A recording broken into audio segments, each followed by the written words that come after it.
I'm afraid I've got some bad news. I knew it. I love when he does that. Wrestling has more than one royal family. Gentlemen, in my soul, something, something, Cody Rhodes.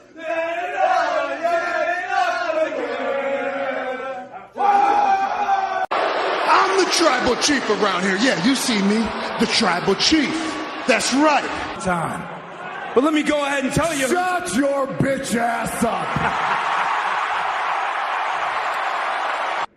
Hello, ladies and gentlemen. Welcome to episode 478 of the Hoots Podcast. It's Friday, August 15th, 2025. It's your truly the nefarious brother Adam, a.k.a. Joshie Lopez, ready to rock and roll here on this Friday. Halfway through August. It's been a busy month already for your boy. Got a lot more shows coming up in the next coming weeks. We got Forbidden Door and NXT Heatwave, which should be taking place a week from this Sunday. And then we'll wrap up August with Clash in Paris, which I'm also very excited for that PLE as well. So I am covering Forbidden Door, by the way. If you guys don't know, I do play-by-play transcripts for WrestlingHeadlines.com, formerly known as Lords of Pain. And I'll be covering Forbidden Door and NXT Heatwave the same day. So it could be a long day of typing next Sunday. But as always, you can check out all my transcripts and stuff in the results section of WrestlingHeadlines.com. And I also cover all weekly WWE televised programmings, which is Raw, SmackDown, NXT, and Evolve, and all the corresponding main roster and NXT PLEs. It is yours truly, the nefarious brother Adam, a.k.a. Joshie Lopez, ready to rock and roll. You can hit me up on X if you like at the Hoots Podcast. I'm on Instagram at Josh Lopez Music. If you're checking us out on YouTube right now, make sure to follow/subscribe to the podcast at the Hoots Podcast. Make sure to smash that subscribe button. We're on our way to 1,000 subscribers, and I appreciate the support for each and every single one of you who take time to check out this podcast regardless of the platform. We're on a bevy of different places like Spotify, Apple Podcasts, anywhere, But our main home and our domain is Odyssey. So big shout out to the folks at the Odyssey Creator Lab and Odyssey as a whole as a corporation for having this podcast on their platforms. We appreciate the support. We have 22 episodes left of the Hoots Podcast. Today's 478. The countdown goes to 21 for next week. But there's going to be some big episodes coming up on the horizon for the channel, so I want you guys to stay tuned. Going to reach out to some old friends that have been part of this journey since day one, so we're going to have some reunions on this channel.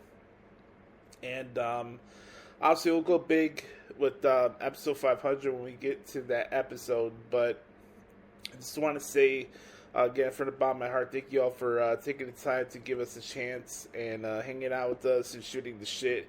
It's meant the world to me to do this podcast for you guys for the better part of a decade. And as I'm getting ready to close this chapter of my life, I am just internally grateful for all of you for enjoying the Hoots Podcast for what it is. This really is the stretch one. Like, literally, we're like 20 episodes away, and it's going by fast. This year as a whole has been going by fast, so enjoy these episodes while you still can. If you're a first-time listener, there's a big catalog of episodes you can follow back over the years. We started doing this right after WrestleMania 32. Here we are, we're on the road to WrestleMania 42, and I'm ready to put this chapter to the side and try something new. For those wondering, I'll keep this channel going because I have the RSS feed for the podcast, and while I'll stop talking about professional wrestling, I'm going to maintain recording podcasts. It's just going to be a little bit different starting after episode 500, but I don't want you guys to worry. I'm not going away from podcasting. I'm just going to take an extended break from talking about wrestling. So the Hoots Podcast, as you know it as the wrestling show, like the Josh Lopez Wrestling Podcast, those days are over. and it'll end on episode 500. I need this break. Just come on here and be honest with you guys. I need a break. I feel like the show in the wrestling space is overstayed its welcome, and I am just generally burnt out from this echo chamber of wrestling talk. I think it's futile. I think a lot of us are wasting our time, and I don't want to do that to you guys. I come in here, I speak from my heart. I keep it for the most part 90% positive and try to give you guys a different perspective on things. But the discourse, the daily back and forth nonsense that I see on X, on social media, and what I hear on these podcasts has just really drained my passion when it comes to talking about the industry as a whole. Don't get me wrong, it's my job. This is what I do for a living. I cover the shows, and I'm loving what I'm doing with the transcripts. And I'm still having fun with wrestling as a whole. Like, I enjoy the content and stuff. I mean, I guess you could listen to a wrestling podcast or a YouTube channel, and 98% of you will tell you that WWE is at rock bottom right now. But as somebody who covers all their programming, I agree to disagree, but that's just me. I just feel like this space is coming way, it's been beyond toxic. It's just becoming more of a cesspool now, where I'm becoming numb to it, and I'm just generally just burnt out with the discourse that we have to do each week when it comes to creating podcasts like this or doing live streams. Just everybody repeating each other's bullshit. There's no genuinism when it comes to where we are as content creators, and I feel like a lot of it's just riddled with agenda and trying to fit in with people, where one day we're saying this and the next day we're saying that. And I'm kind of getting tired of the clout chasers in this field, and I think you know who they are. It's one thing to say that you're not going to do something, but if you have to tweet about it every other week to try to get those like and retweets, I'm following along with your game. I know the patterns here, and it's like I said on last week's episode, you gotta put your money where your mouth is. If you're taking that big harsh of a stance that Brock Lesnar's back and you're not gonna watch the product, cool, more prerogative to you. I'm not gonna come here and tell you that you should not be upset about Brock Lesnar being back. That's your deal. But my thing is like, be about it. Don't tell me that you're not gonna watch WWE shows, but here you are still doing reaction videos to them and live tweeting their product. And you're still making a profit off it, by the way, like I mentioned on last week's episode. But don't you see, guys, like, it's just becoming a repetitive pattern. I feel bad for myself. It's like I jot things down during the week. I have my transcripts to look back as point of reference when I record the show for you guys. I could cook up things here and there, but it's just like the process and the enjoyment of prepping and trying to make these episodes stand out for the last is becoming more and more difficult, and that's why it's been easier for me to accept the fact that that this is coming to an end, because it's getting to the point where, I'm not gonna lie, it's not that I'm stammering or like I purposely intentionally try to stall me pressing that record button, but it's getting harder and harder for me to press that record button for you guys. I'm not going to lie. I am so exhausted with where we are as a fan base when it comes to professional wrestling. It's gotten to the point where I don't know why some of these people even watch it in the first place. You're making decent money for a lot of the content creators out there that like to be that IWC, everything WWE does is evil, like, echo chamber that's out there. You're making some pretty decent money for a product that you hate and loathe so much. And it's just draining out the fun for people who just want to watch the show for what it is. They're not watching wrestling because they want to pontificate about booking and which wrestler's supposed to be here and there. And then always have that back and forth debates about morality and stuff like that. When we've been enjoying and fell in love with a business that's never been rooted in morals and morality since day one. I'm exhausted with all of it. It's not because, I'm mad that people are upset that Brock Lesnar is back that I'm exhausted. I'm tired of all of it. I'm tired of the fucking IWC narratives. I'm tired of the back and forth days where Meltzer or Sap say one thing, report one thing from another, and then they have to backtrack when their bullshit reporting goes the other way. I'm tired of the fucking, oh, this person should go to AEW, this person should go to WWE, oh, this person should be in the Indies.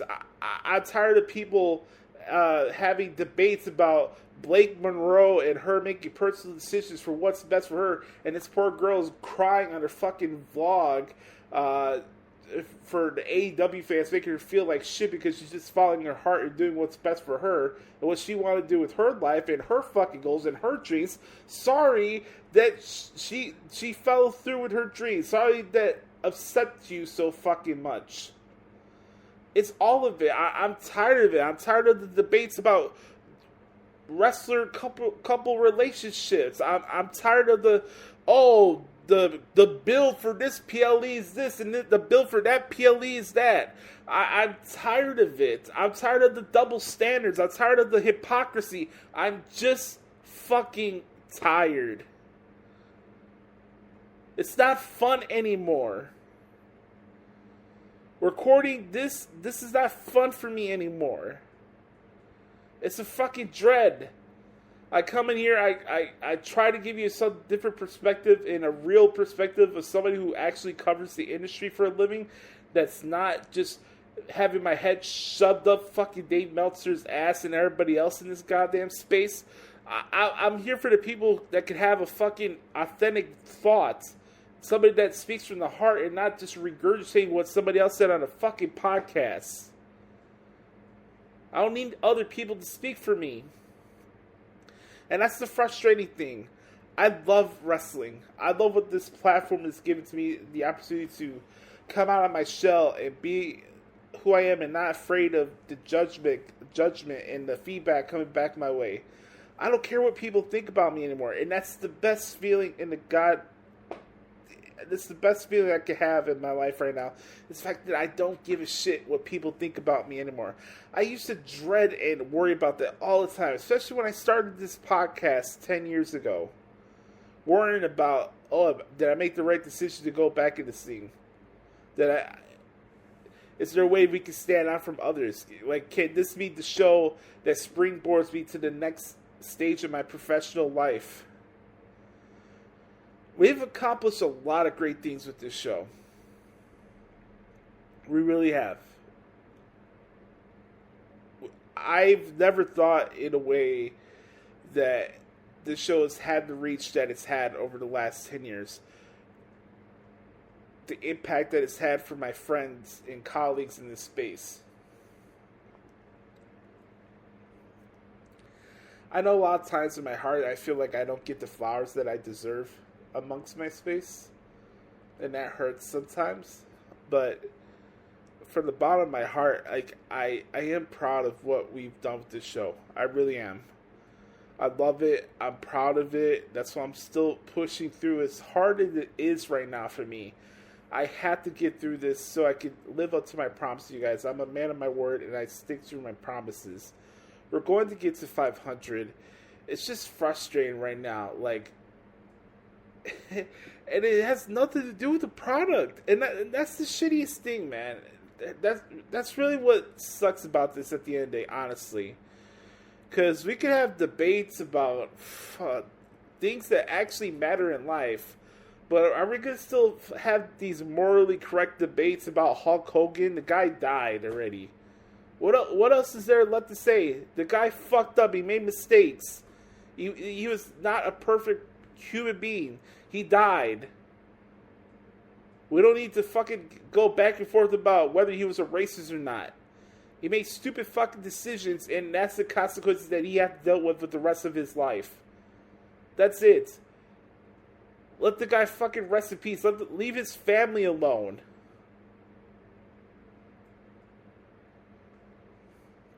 Every other day, I have to see a fucking news piece about Bubba the Love Sponge, who can't stop talking about Hulk Hogan's kids. And then that has to be regurgitated as news. Enough already.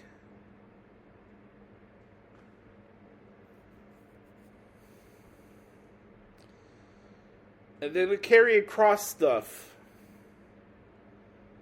I have all the respect and love and care for Kevin Kieser,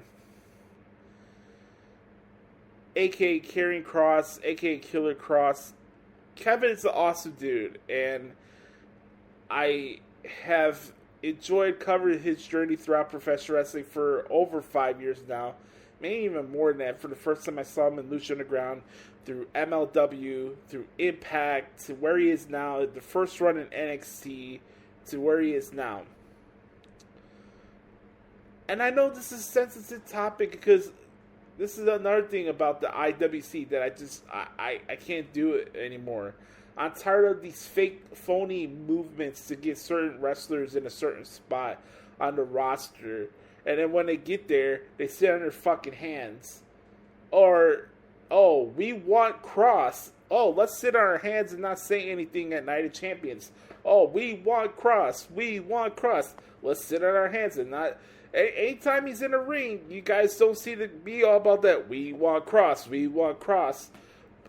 We find one little inkling that placates to the narratives of the IWC, and then that's what the next movement is for. It's not genuine. Oh, we want LA Knight, LA Knight. Oh, we'll sit on our hands while he fights Jacob Fatu at WrestleMania. Or we'll pretend that LA Knight got buried because he lost to Roman Reigns at Crown Jewel. Yeah, he's probably one of the more used talents on the roster each and every single week for the last 3 years. Has had big victories at WrestleMania and at SummerSlam over the last year. But we still want to pretend that LA Knight is being held back and buried.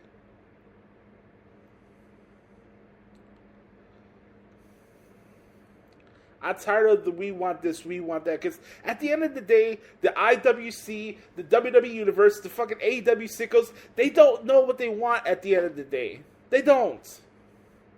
They don't know what they want. All they know is they have, what they really want is to find the next thing to bitch about. That's what they want. They don't care whether the product is good or not. Am I supposed to really believe JD for New York's 1 millionth rant about SmackDown or AEW or anything that comes out of his mouth? Am I supposed to take that seriously? Or believe that he's so frustrated with the fact that pro wrestling in 2025, in his opinion, is drizzling shits? Am I supposed to take that seriously? Am I supposed to believe that? Am I supposed to believe that he's coming from a genuine point of view? Or Solid Monster, who's been having the same shtick since 2007. Nearly 20 years of being a fucking smart mark who thinks his shit don't stink. Am I missing anything yet?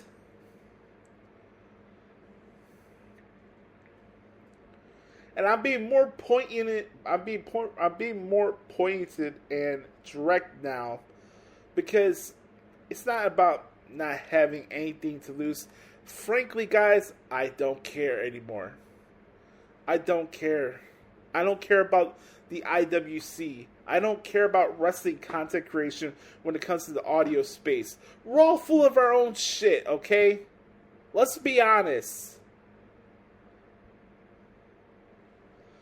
We do a disservice to the fans, the real fans who go out of their way to spend money to go to these events. And guess what? Each time where you see somebody on Twitter saying, oh man, this Raw was horrible, or this SmackDown is dreadful, guess what? Am I supposed to take opinions of freaking people who say things like that for likes and retweets? Or should I gauge the people that are actually in the arenas enjoying it and have the time of their life with their kids, making memories that are going to last for a lifetime? What should I put stock into? A content creator that's more worried about going to meets and going out to a club and then making that as an excuse as to why he suddenly does enjoy a SmackDown show. Ross. Kicking it with Ross in the clutch.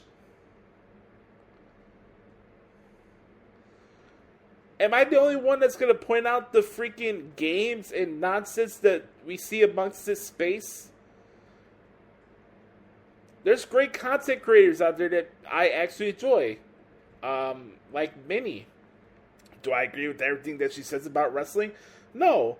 But guess what? She's genuine. Same thing goes with Weezy Blonde. Do I agree with everything she says? No. Is it a bad thing that she's a Detroit Lions fan? No, I'm kidding. But I respect her. Guess what? Because she's a real human. She speaks from her heart. She's not playing a game for anything. I have respect for those women. I have respect for Suplex. I have respect for a lot of people in my space. But it's the same people that go through these little routines where they try to make everything about them and not about the product. And it's so freaking frustrating. And it's just, what are we doing at this point? What are we doing? We are diluting and really messing with the future of the industry more than what you think the product is. You guys are so concerned about what TKO's doing about boosting ticket prices and all this other shit, but you're not realizing about the discourse and the way people view and analyze and discuss professional wrestling is really what's doing in the fans in the future. It's not how much money that they have to pay for a show or the fact that there's sponsorships on the mat during a wrestling show. Who gives a fuck? When I was growing up watching wrestling during the Attitude Era, did you think I had to have the whole thing about wrestling's fake thrown in my face my entire life from my friends in school, my family? Yeah, here I am, a 31-year-old man still loving wrestling the same way that I did when I was a kid. Wrestling's the first thing I fell in love with at the age of 4 years old. In 1998, and here we are in 2025. I still love this business. I love it what it is. I love how great wrestling can be as a mental escape. I love wrestling with all of my heart. And I'm sick and tired of people taking this business for granted because they rather make things about themselves and their shitty ass fucking opinions that have no merit and no substance to it. It's ridiculous. It's embarrassing that I had to associate myself and claim this as my field. Because this is where we are.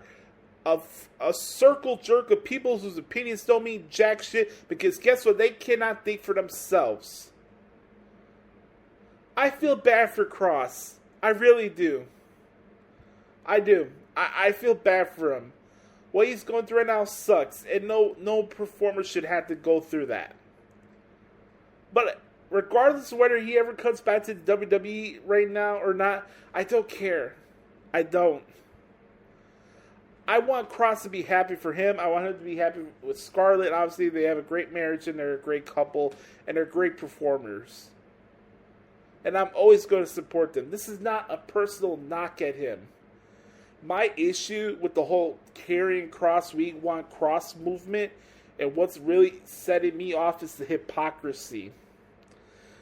Because these same people, they were going out of their way on all these shows saying, oh man, Triple H is grooming Karrion Kross to be that guy, to be the next face of the company when he was having that big run in NXT right before the pandemic. And then all the same people from the IWC was turning on him like, no, we want Keith Lee. No, we want Anna Cole. No, we want this. We want that. Oh, Ricochet should get pushed better than Karrion Kross. I've heard this on a show before. Oh, Ricochet and Anna Cole deserve so much better than Karrion Kross. I don't get why Karrion Kross is being shoved down our throat. Oh, really? Samoa Joe's gonna get buried by Karrion Kross? Did I forget about that?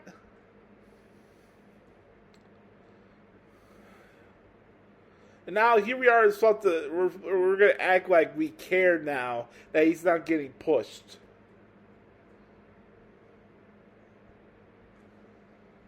I'm just sick of it. I'm tired of the games. I'm tired of the double standards. It's something that's got to change. And I'm not going to be the one to be able to change that, unfortunately. I really wish this podcast would have been that show for those who are tired of the repetitive nature of wrestling talk in 2025. It's littered everywhere. It's Sirius XM. It's The Ringer and all these other platforms. Bleacher Report. They all regurgitate the same Dave Meltzer, Brian Alvarez shtick, and enough's enough. I've had enough of it. I really have. And it's a shame that this Karrion Kross thing has to be lumped into what my current frustrations is with the wrestling content space in 2025. But here we are. I wish Kross the best. Whatever he decides to do next, I will support him. I watched the Ariel Helwani interview the other day, and it was very good. And Kross is one of those people that speaks from the heart, and I understand his frustrations. I have a lot of empathy for what he's going through right now. But at the end of the day, trying to force a corporation to placate to fucking fickle marks is a futile attempt. Because whether it's Daniel Bryan winning a championship or Kofi Mania, Kofi Kingston wins the championship and then people sitting on their hands while he has title defenses, but you only want to blame it on the Brock Lesnar thing. This cycle repeats and repeats and repeats of that. When you placate and bow down to IWC marks who don't know what they want at the end of the day, you are not doing things right by the people who are actually watching these shows and enjoying it for what it is. And that, my friends, is this week's monologue. When we get back, I'll give you my thoughts on what happened on SmackDown and Raw this week, and then we'll answer your questions for this week's edition of the Back Porch Q&A session right here on episode 478 of the Hoots Podcast. We'll be right back. Welcome back, everybody, to the Hoots Podcast. Time to talk about what happened this week in WWE. I guess you should start back like we usually do. We go to SmackDown first. SmackDown last week was in Montreal, Canada. Montreal, Quebec, Canada, if you will. The show kicked off with John Cena. A lot of discourse going on with John Cena, of course, as we're reaching out to the final stretch of this John Cena retirement tour. It was announced that John Cena will now be taking on Logan Paul at Clash in Paris coming up at the end of the month on the 31st. Looking forward to that. We had John Cena and Cody Rhodes taking on Drew McIntyre and Logan Paul in the main event for SmackDown last week, which I thought was fine. Kind of have it set up there. I still, in a way, are kind of, I won't say hoping, but I think in a way, if Drew McIntyre was the one to take John Cena out for good, I think that would be pretty cool, actually. Or who knows, maybe Drew McIntyre fights John Cena at Crown Jewel or Survivor Series or something like that. I think there's something there for John Cena to interact with Drew McIntyre, and I think that would be pretty cool. We had the tag match. It ended up being a DQ. Logan gave Cena the low blow. They started brawling towards the back. Drew just laid out Cody with a nasty Claymore right against that bottom panel of the announce table. Pretty gnarly way to wrap up SmackDown. Drew will be having a chance to explain his actions, if you will, on SmackDown tonight. SmackDown's in Boston, Massachusetts. I'm pretty sure Logan Paul will be there. It'd be kind of funny if Logan Paul had an interaction with John Cena's dad. I think that'd be pretty funny. But we got this show coming up in Boston, TD Bank North Garden. Excited for that. We had Alexa Bliss and Charlotte Flair's championship celebration. Some people are enjoying this new duo. I'm enjoying it for what I've seen so far. I haven't had any moments where it made me like roll my eyes or anything like that. But Charlotte and Alexa are a solid tag team. I'll say this. This is the spirit of being fair and stuff. I think this. I think there's too much of over. I'm having fatigue with the Secret Harvest and Chelsea Green. I just have to say it. They're on every show. They're on NXT. They're on Raw. They're on SmackDown. I need a break from the Secret Harvest. I just gotta be honest. they dominate way too much of TV time, and I have to see Alba Fire and Piper Niven wear those ridiculous suits all the time. I'm not feeling it. Chelsea Green's great, but if Alba and Piper want to be a tag team, just let them be themselves. Like, the whole thing with the outfits and stuff is just getting ridiculous at this point. I think Alexa Bliss is taking on Piper Niven tonight. Cool. Charlotte and Alexa against the Secret Purpose. Let's get the tag match out of the way and move on from there. Other stuff that stood out for me from SmackDown, besides the John Cena stuff, the show was okay. I wouldn't say it was bad as X was making it out to be the other night. But Morrissey Machine Guns against MFTs, I thought that was pretty solid. Solo and Sammy, they got some tension going on. This brewed into Sammy getting an upset victory over Solo on last week's SmackDown. That brewed into Raw this past week. Tonight we have DIY against the Street Profits. We also got Carmelo Hayes and Miz taking on Fraxium. Melo don't Miz, so we'll see where that happens there. I don't know about you guys, but I'm still enjoying the stuff with Damian Priest and Aleister Black. Let's see that run back. We gotta figure out what's up with Tiffany Stratton.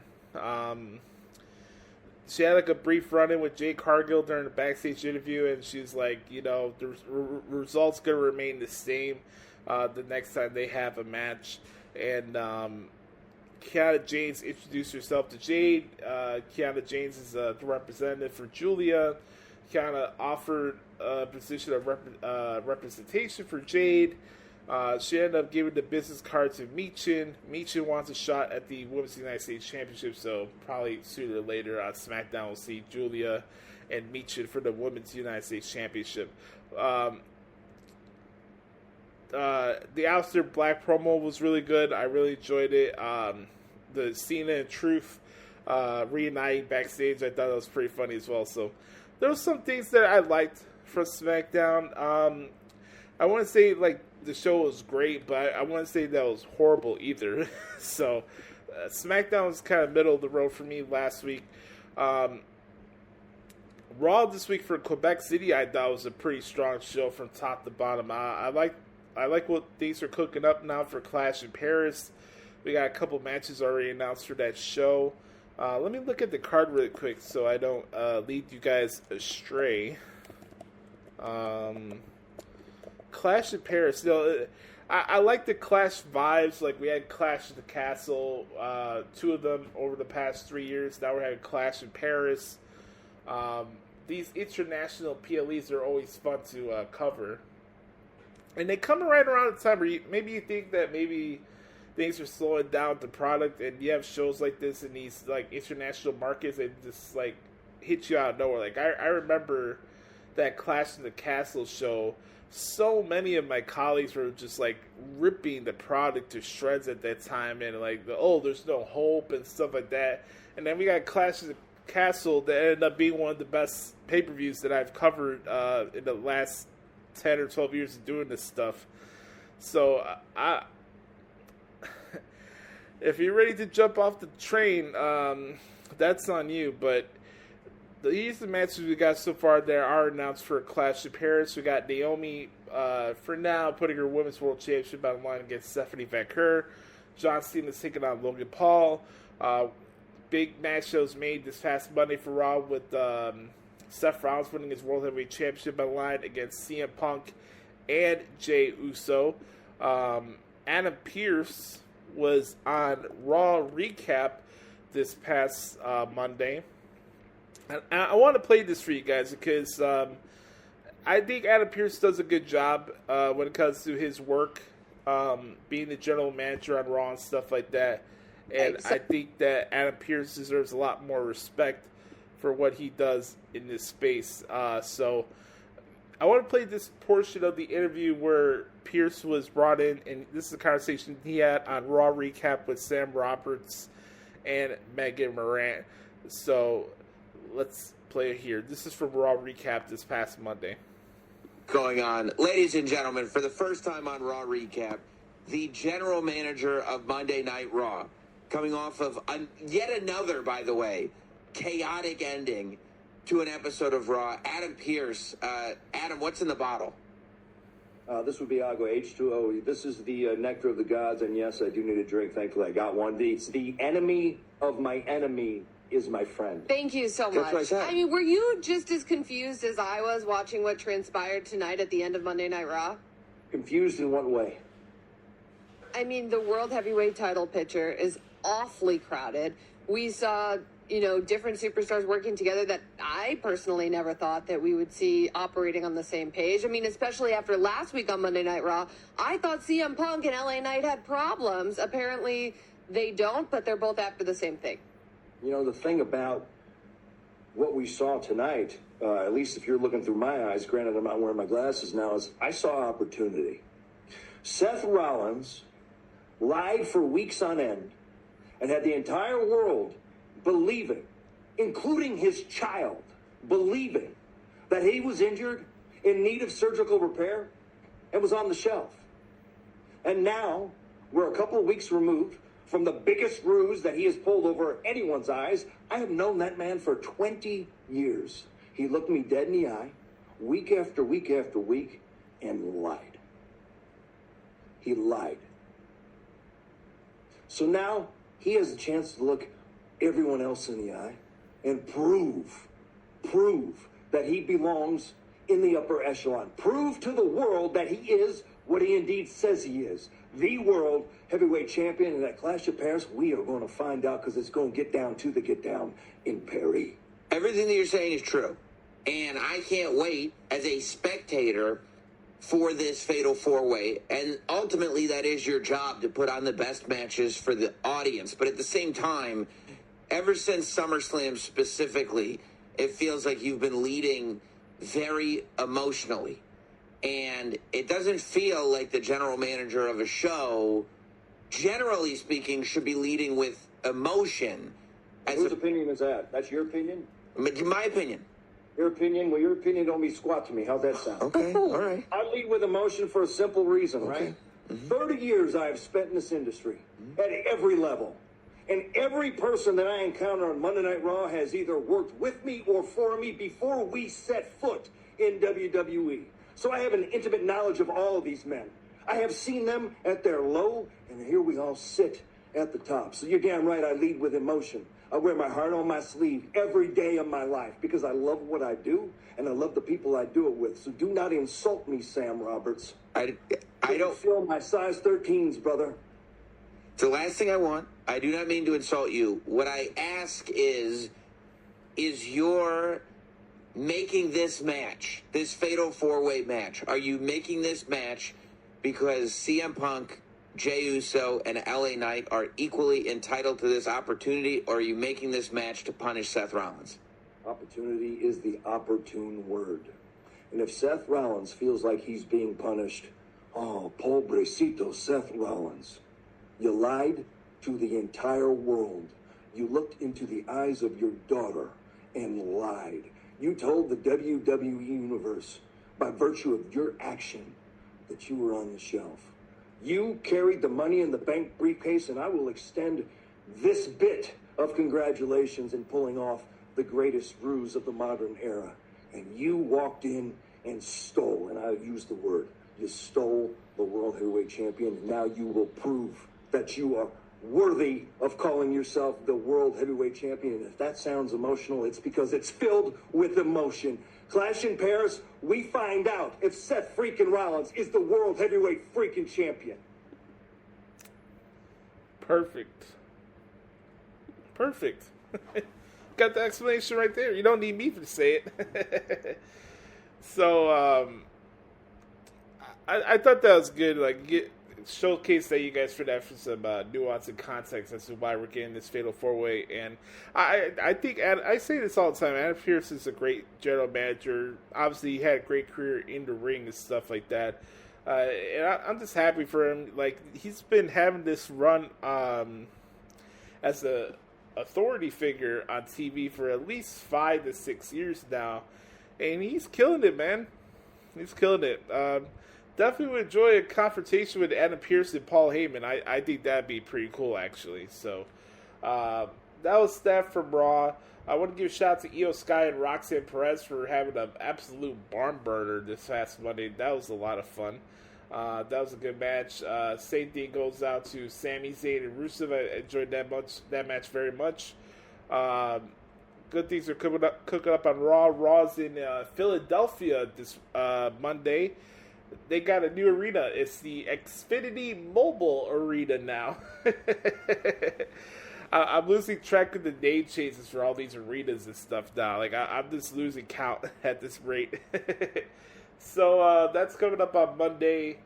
All in all, some good stuff there. We got NXT Heatwave coming up. NXT was a really good show this past Tuesday. Kalani Jordan and Lola Vice and Fatal Influence. That was a great tag match.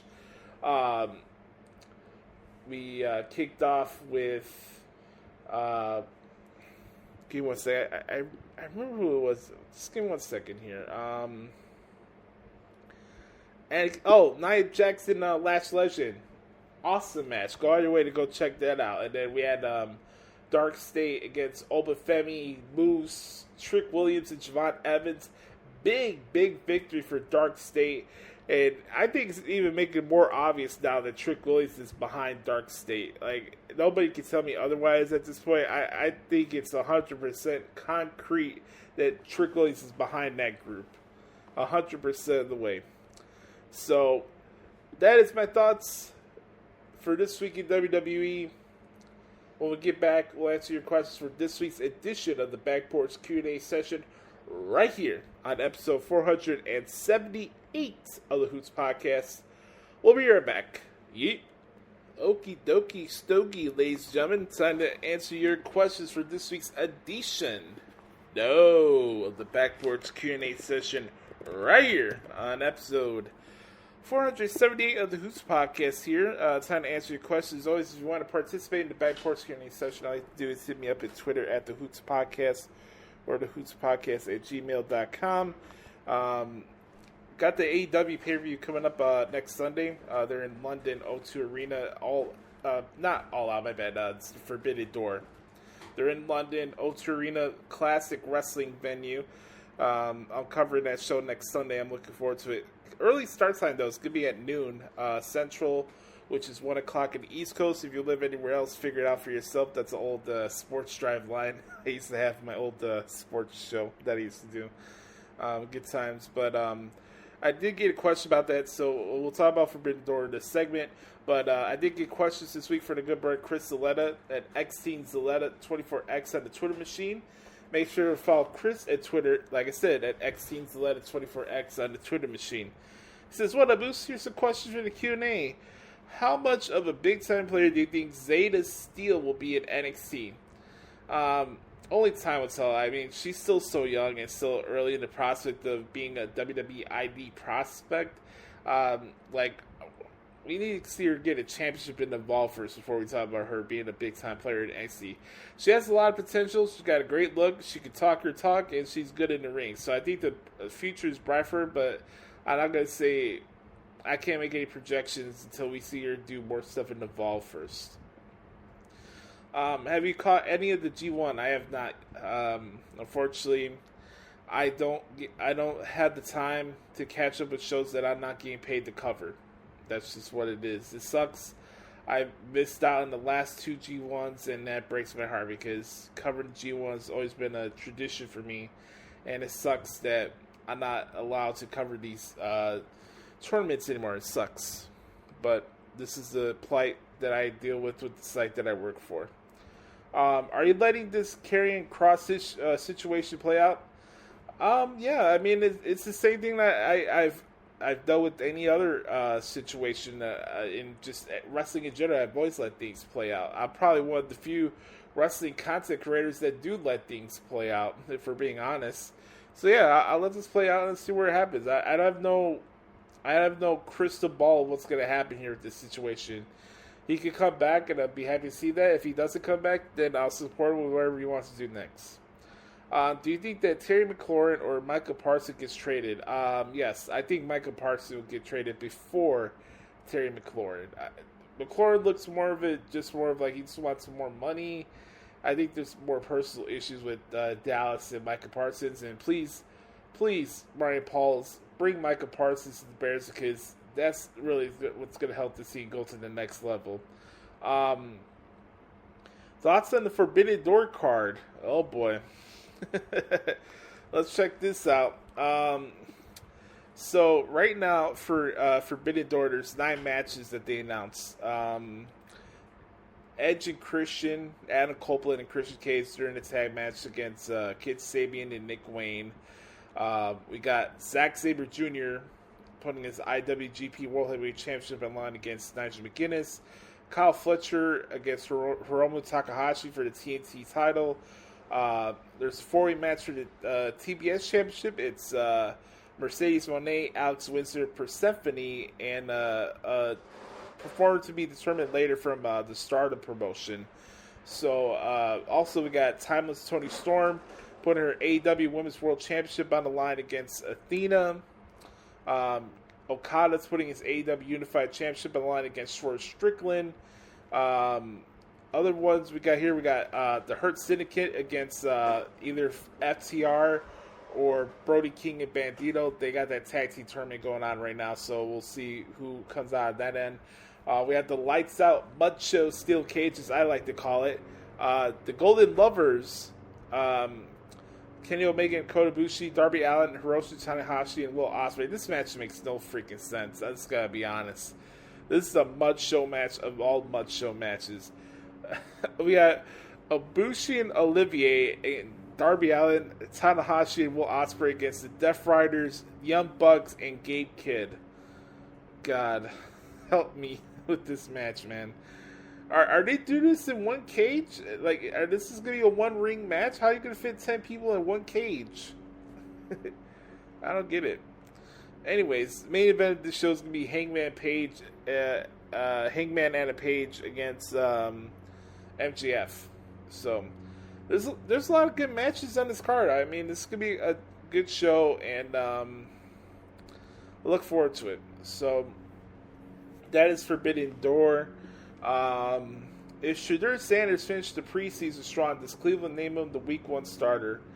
I mean, what do you have to lose at this point, honestly? He should be the starter. Let's just call it a day.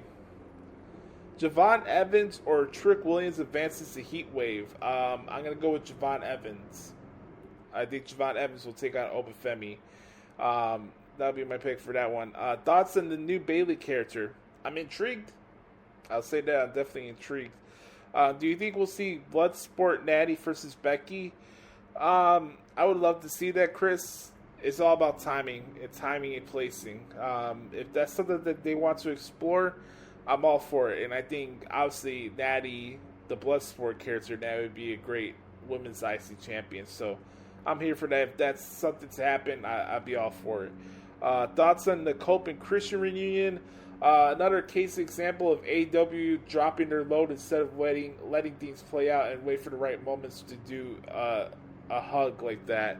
That should not have happened in bumblefuck Cincinnati, Ohio. So, are Asuka and Kairi Sane going to turn on Io? Yes. And your personal NXT Mount Rushmore. Yay. Alright.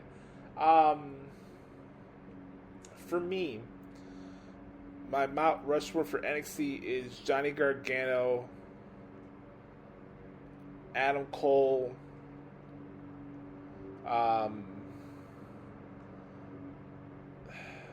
Kevin Owens, and Charlotte Flair. Those are my 4 for NXT. But on that note, I want to thank Chris Zaletta for the good brother, Chris Zaletta at Xene Zaletta 24X on the ones and twos for always helping me out with this segment each and every week. As always, if you want to participate in the Back Porch Q&A session, all you have to do is hit me up at Twitter at the Hoots Podcast or the Hoots Podcast at gmail.com. On that note, we're going to put a ribbon on the bow in this week's edition of the Hoots Podcast. I love each and every single one of you. Remember, folks, be the authentic product that is yourself. And remember, nobody dictates the pace of your life but yourself and the man upstairs.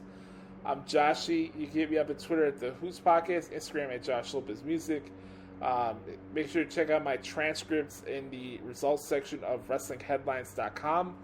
And check out AAA this weekend. They got Triple Mania that's going to be coming up Saturday night.